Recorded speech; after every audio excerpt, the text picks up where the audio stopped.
Today on Real Pilates, we're going to talk about the spine. So you may have heard that the spine has all these funny numbers and letters, and I'm going to explain it to you really simply so that you understand it. So your spine is a series of curves. There's the little curve at the neck. There's that curve in the upper back area. There's that low back curve, and then there's the bottom of your spine, which is right about the belt area and a little bit lower. So the very top of the neck are called cervicals, and you have 7 of those. And the numbers start from the top to the bottom. So the very first one is C1, then C2, C3, all the way down to the last one, which is C7. Underneath the cervicals or the neck ones, you have what's called thoracic, and that's like the rib cage. So you have 12 of those. You have T for thoracic 1 all the way down to 12.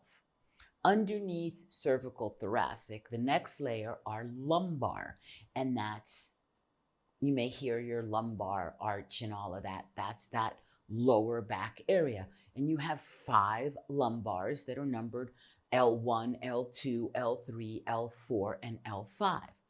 And that lumbar is a very specific arch that is super important for posture and for mobility. Underneath the lumbar, you have your sacrum. And the sacrum is really a meeting of the 3 hip bones that fuse after, when you're a baby, they're unfused and they fuse. And then the very base of the spine is where that sacrum, or you may have heard the sacroiliac joint, is. And it's where the spine attaches to those hip bones, and there is a little bit of movement there. As you may know from bridges and structures, if there's a little bit of give and movement, that structure is not as likely to have a break or an injury. So your sacroiliac joint has movement, and those bones are fused together, and there are 5 vertebrae there with discs in between, of course. And then the last little part is called your coccyx or your tailbone, and it really is the remnants of the tail that you had from your ancestors. And that coccyx or tailbone can be 3 or 4 bones. Some people have 3, some people have 4 that are fused. So in total, your entire spine with the fused ones, you have 33 or 34 vertebrae with discs. The part of the spine that moves is 23, 24 bones that are going to be the moving, articulating joints. So the way that the spine is designed is that you have the vertebra in between the other vertebra has this little round thing called a disc. And the disc acts like a shock absorber so that the vertebrae can move in all different ranges and have a cushioning. So the vertebra has, it's a little circle, right? And it has a thickness to it. Inside the vertebra, you have the outside, which is called the annulus, which is a Latin word meaning ring. And then inside that annulus is that soft nucleus, or the center, that has this gel to it, so that as you bend and you move, that little vertebra is being cushioned by the disc so that the vertebrae don't rub on each other. The different vertebra that you have from the cervicals all the way down to the lumbar. Let's talk about the moving ones for now. Each vertebra is different than the one from the C1, C2, C3. Each vertebra is totally different. So if someone were to take a bunch of vertebrae and throw them up in the air and throw them on the floor, someone with the knowledge could go, oh, that's an L5, that's a thoracic 9, that's a thoracic 6, because each vertebra is structured a little bit different than the one on top. It's super important that you understand that depending on which vertebrae they are, the size changes, the shape changes, and their functionality changes. So the ones that have the most mobility, that are the most intricate, are the neck ones, the neck cervicals.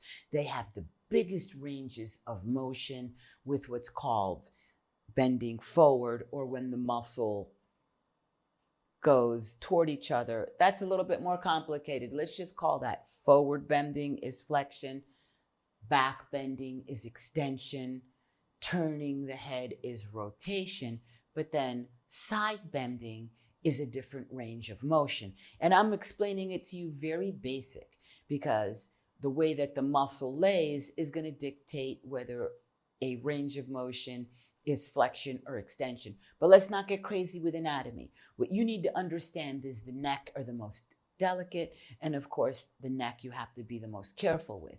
The thoracic is designed for more rotating and side bending, but the thoracic also does forward flexion and extension, but it does a lot less than the bottom lumbar area.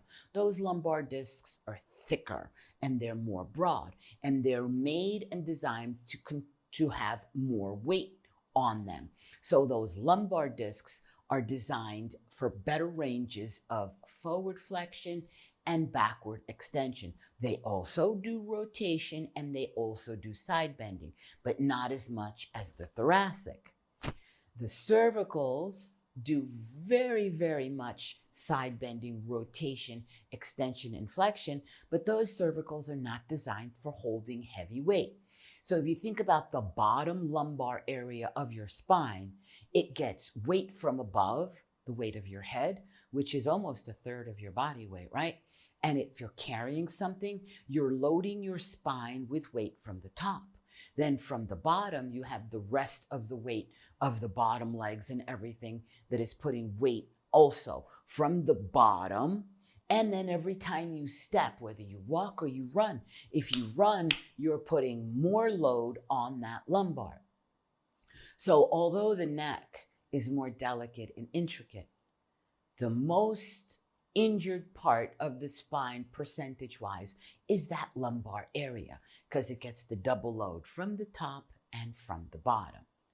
The core stability that you hear about the abdominal wrapping is super important, especially that lower stomach.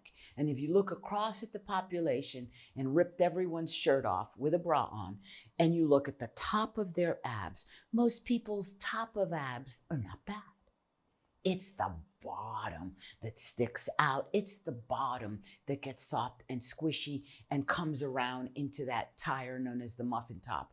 Those bottom of the abdominals are the ones that get the softest from prolonged sitting and from prolonged things that make the thighs in the front dominant. So without getting crazy, the reason that Pilates is so beneficial, not just for the lumbar, but for the whole spine, is because the Pilates targets every movement back to the abs, and not just any ab. Particularly, it activates the lower ab in a sequential firing. So your body movement is designed to be in a structured A, B, C, D, and so forth way. And that ABC correct path of muscles that start to work from this muscle to that muscle gets mismatched and confused by a lot of things that are done in modern life. The Pilates layers puts back the correct sequence that your muscles are supposed to start working. And that is what sets Pilates, amongst other things, apart from all other functionalities of exercise and physical activity. This is Pilates Master Nikki, and thank you for joining, and I'll see you real soon for another layer of real Pilates. Until then, drink your water, take your vitamins, and be happy.